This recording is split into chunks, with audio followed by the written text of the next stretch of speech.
यदा यदा हि धर्मस्य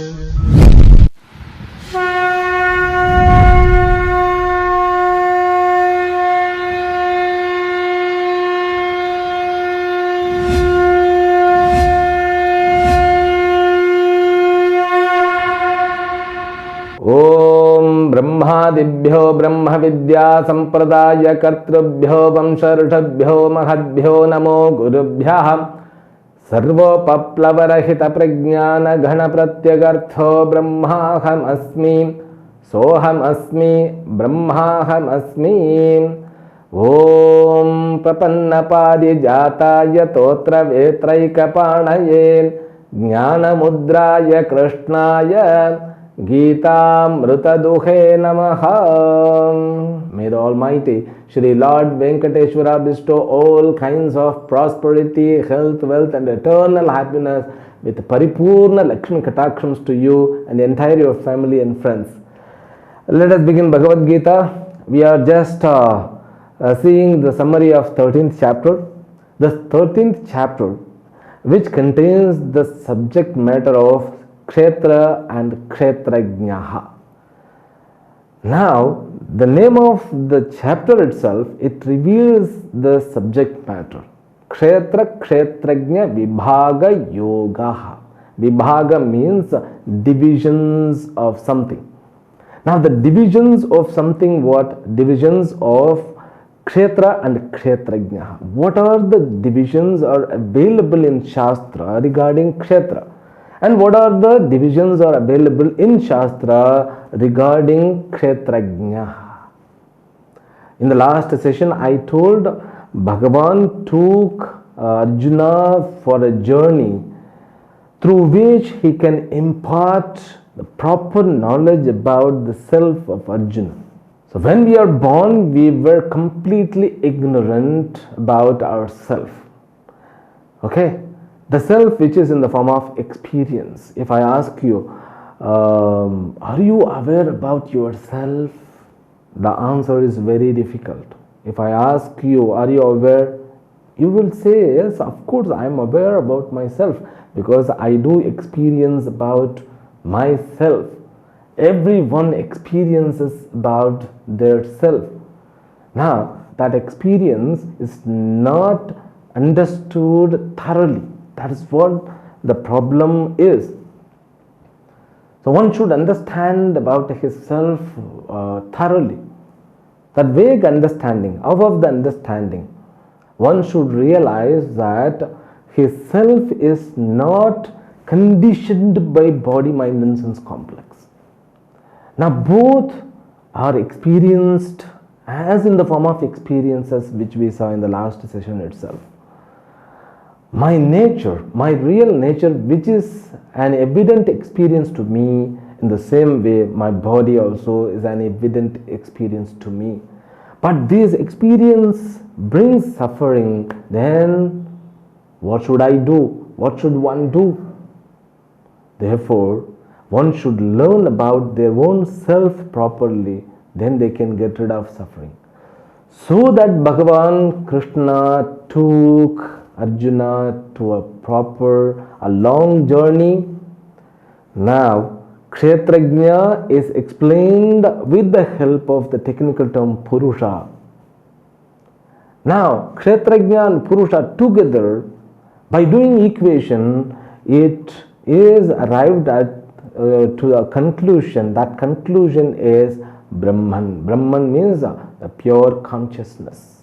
The consciousness which is the substratum of entire creation. In the same way, Kshetram is explained in the name of Kshetram, technical terms, and also it is explained in the name of Prakriti Tattva, and finally we arrive at Maya Tattva. Now Kshetram is known in three technical terms. From the individual standpoint, we call it Kshetram. From the collective standpoint, we call it Prakriti. From the Vedantic vision or standpoint, we call it Maya. That's all.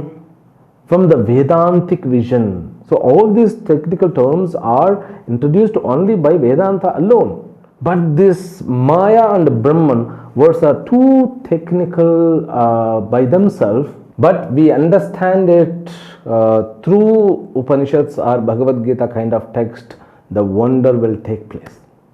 That's what Bhagavad Gita is. Now, Kshetram and Kshetrajna and the divisions of these two realities are explained in the chapter number 13. But it adapts a different route. But Bhagavan has his own style to bring the subject matter. The sequence which Bhagavan gave, it's wonderful.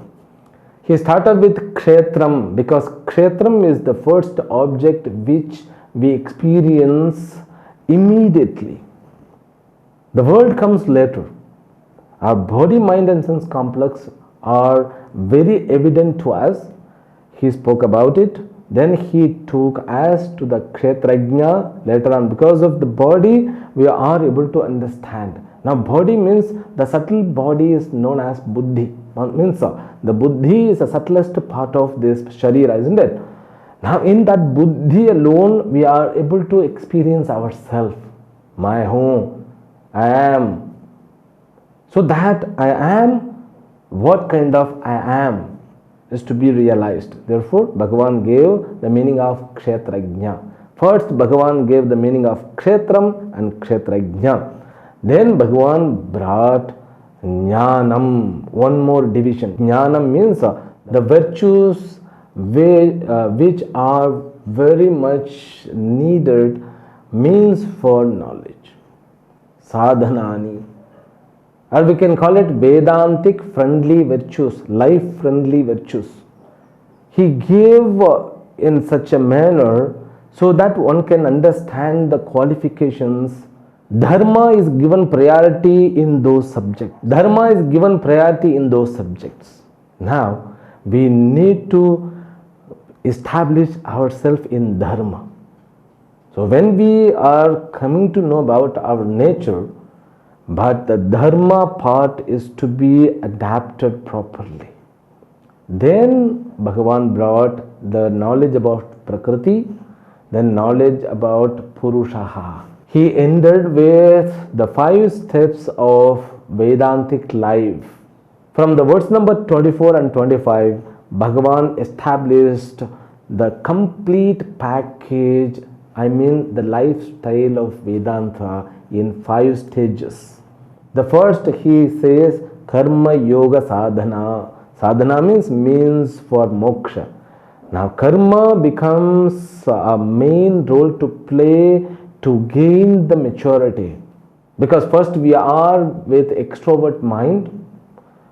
We need to get a focus.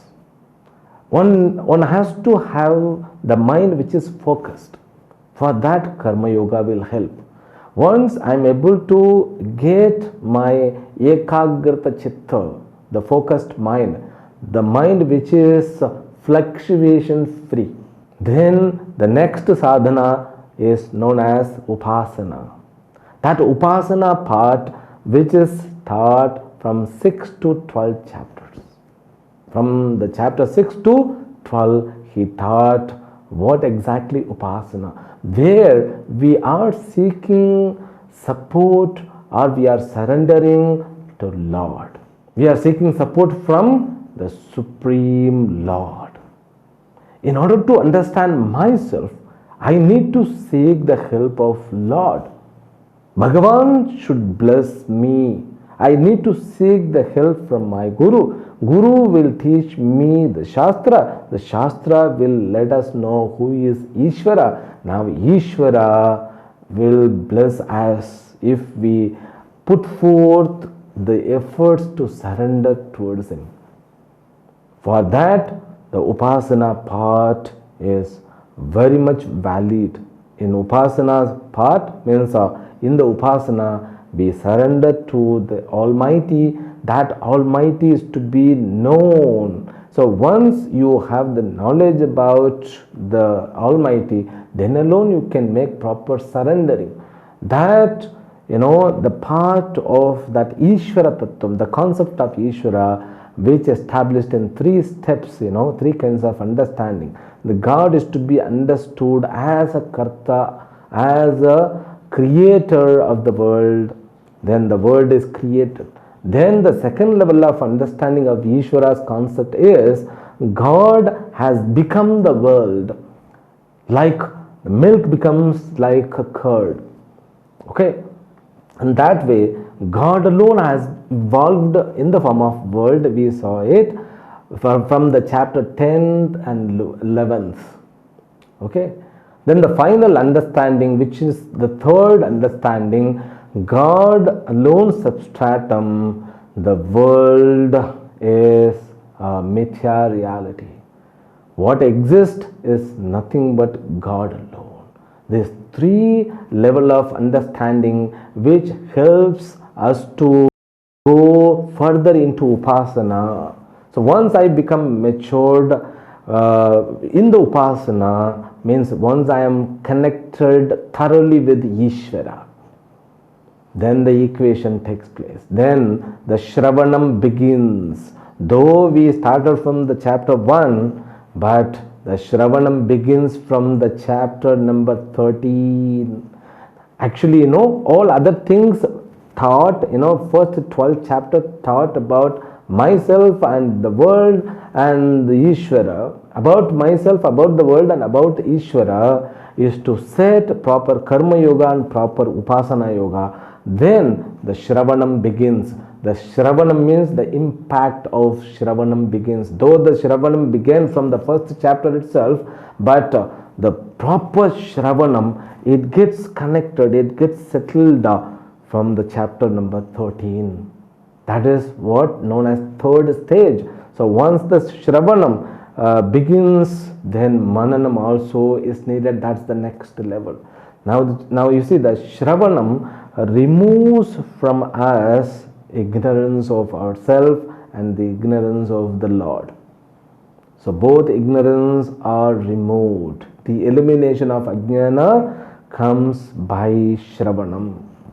Then after Mananam, Mananam means what? It's a period of time to analyze with our own experience, and there may be doubts. The doubts maybe get clarified with the help of gurus and with the help of our own inquiries. That portion is known as fourth stage. The final stage is known as Nididhyasanam. That Nididhyasanam means what? A contemplation. That contemplation is to remove Viparita Bhavana. By Manana, Samshaya Nivrittihi, all kinds of obstacles, intellectual obstacles are removed. Then final stage is Nididhyasanam, Viparita Bhavana. Viparita Bhavana means what? Wrong understanding about ourselves will be removed. A proper understanding, proper realization will take place. That's what the subject matter given from the verse number 24 and 25. Then in the verse number 26 and 27, 28, 29. So all these verses up to verse number 30, Bhagavan gives Prayojana of Brahma Jnana. Especially in the verse number 26, Bhagavan talks about, so what is the cause for the creation? The main cause is conjunction of Kshetra and Kshetrajna. This shloka will be explained elaborately as the 14th chapter. You remember the name of the 14th chapter is Gunatraya Vibhaga Yoga. Gunatraya Vibhaga Yoga means the divisions of three gunas. The three gunas belong to Kshetram. Okay. So in order to establish Kshetrajna in the aspect of Gunathitaha, then gunas have to be defined. That's what is going to be the subject matter of 14th chapter. Here in the verse number 26, Bhagavan says, because of the conjunction of these two reality, Kshetra and Kshetrajna, there is a creation is possible. But once the person who understands the reality of the self, he disconnects the conjunction. That's what the beautiful understanding is. Then from 27, Bhagavan brings the benefit of Vedanta Pathanam, Vedanta Jnanam in, I think, in 4 shlokas, verse number 27, 28, and 29 and 30. So Bhagavan brings the 4 kinds of prayojana. What are the prayojanas? He said in the verse number 27, Samatva Darshanam. What is Samadarshanam? Means here the person, after the realization, he will have a perception which is endowed with equanimity. He won't find any difference between Ishvara and him, between world and him, and between animal and him, between other people, and between Kshetra and Kshetrajna. Then the next prayojana which was told in the verse number 28, Amurtatva Darshanam. He will just overcome mortality, he will become immortal one. Then 29th verse gives the fruit of Vedanta is Akartratva Darshanam. He can see himself beyond action. Then finally in the verse number 30 he said Brahma Prapti. He means he becomes Brahman. He can identify completely 100% his Swarupa, his body and mind and sense complex. They become valueless. He will understand he is none other than Brahman. Then verse number 31, Bhagavan says, what is Jivan Mukta Lakshanam? The person who lives in the Sharira, the nature of Sharira is to give bondage, but he lives as a liberated soul. How the examples are given from 2 verses, verse number 32 and 33. The 2 examples are, one example is space and another example is light of sun. Both of them, they are endowed with 7 kinds of speciality. Sarvadharatvam, the space which becomes substance for everything. It gives the space. Like that, the consciousness which gives a space for everything. Then he started saying Ekatvam, Sarvagatatvam, Achalatvam, Nirvikaratvam, Asangatvam, Akhandatvam. All this meaning we have seen. That Advaita, oneness, then all pervasiveness, then motionless means beyond the actions. Nirvikarito means modificationless and not polluted, and it's partless. The self is to be understood through these words. Then the final understanding is what? I am the substance of everything. I am not endowed with duality. I am Advaita Vastu. I am all pervasive. I am beyond actions. I am modificationless. And I am not polluted. I am Nitya Shuddha Buddha Mukta Swarupaha. Then I am not the part of this world. I am not even part of the world. I am not even the property of the world. I am not even a product of the world. That understanding one should reach by these verses. Finally, Bhagavan concludes by having this kind of analysis, one will get rid of bondage and attain supreme things. That's all. With this, we complete the summary of 13th chapter. Now we can enter into the chapter number 14. Om Shri Krishnaya Paramatmane Namaha. Atha Chaturdashodhyayah Gunatraya Vibhaga Yogaha. Shri Bhagavan Uvacha Param Bhuyah Pravakshyami Jnananam Jnanam Uttamam Yajñatva Munayas Sarve Param Siddhimito Gataha. The name of the chapter is known as Gunatraya Vibhaga Yoga. Yoga means the chapter. Vibhaga means divisions. Gunatraya means 3 gunas. What are those 3 gunas? Sattva gunam, Rajo gunam, Tamo gunam. These 3 kinds of characteristics, gunas or attributes, It belonged to Maya part, Prakriti part, Kshetram part. Now we are habitual of hearing these three words, If I say Kshetram, if I say Prakriti, if I say Maya, three of them one and the same. Now Maya is one technical term which refers Prakriti Tattva. Avidya is the technical term which refers the individual body, mind and sense complex, Kshetra Tattva. But here we can say Maya, it indicates both. Okay, now this Maya, which is endowed with three attributes, now the divisions of three attributes are going to be the subject matter of this 14th chapter. Why should Bhagavan bring the divisions of Gunatraya? See, one may have the question. In order to establish Kshetrajnam as Gunatitaha. That is the purpose. The purpose of Vedanta is to establish Atmaiva Brahma. Brahmaiva Satya. That's all. So Brahman is only one reality which is true. In order to establish it, it adapts a kind of methodology. That methodology is known as Neti Paddhati. Neti means by negating one by one. This is not Brahman, this is not Brahman, this is not Brahman, this is not Atma, this is not Atma. Finally, what cannot be negated, that is taken as Atma. For example, the body is not me, the mind is not me. Whatever the things are experienced as an object, whatever the things are objectified, they are not me. That is the way to approach with this inquiry. That's what Bhagavan does. But though he is not specifying directly, I am following this method like Upanishads, but he follows the same method.